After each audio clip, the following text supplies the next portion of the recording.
Coronavirus. Tell us about it. Government's been trying for almost 30 years to develop a coronavirus vaccine, and it's been unsuccessful. And beginning in 2002, there were 3 outbreaks of coronavirus, we call them SARS at that point in MERS. And the first SARS was a natural illness, jumped from a bat to human beings. The second 2 were lab created that had escaped and infected human beings. And so the governments of China and a consortium of Western governments all got together and put millions and millions of dollars into an effort to develop a coronavirus vaccine.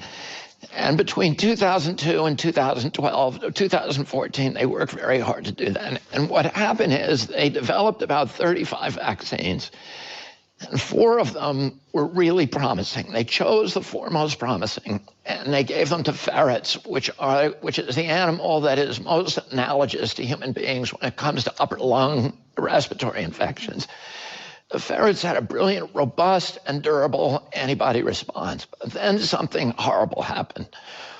And those ferrets were challenged when they were exposed to the wild virus. They got horribly sick. They got inflammation throughout their bodies, and they died. Wow. And the scientists remembered that something very similar had happened in the 1960s, where they had developed a vaccine for RSV, which is very similar to coronavirus. It's an upper respiratory infection ailment. They had skipped the animals and given them directly to 35 children. And the children, again, had developed a very robust antibody response. But when those children were exposed to the wild virus, they got very, very sick, much sicker than unvaccinated children. 2 of those kids had died. It was a scandal. And they realized when this same thing happened with the ferrets, that there was something that they called enhanced immune response. It's also called pathogenic priming. And what it means is that when you get the vaccine, it appears that you have an antibody response, but when you actually encounter the wild virus, you become much sicker. And it actually creates a pathway that virus hurts you a lot more than with unvaccinated people. So this was 2012. In 2014, NIH, under Fauci, developed a dengue vaccine, which had some signals in it that there was pathogenic priming. In other words, in the clinical trials, they saw some signs that you could get an antibody response but get much sicker when you were exposed, but they ignored them.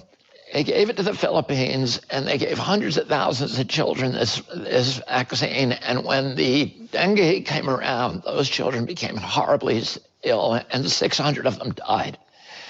And in the Philippines today, people are being criminally prosecuted for that.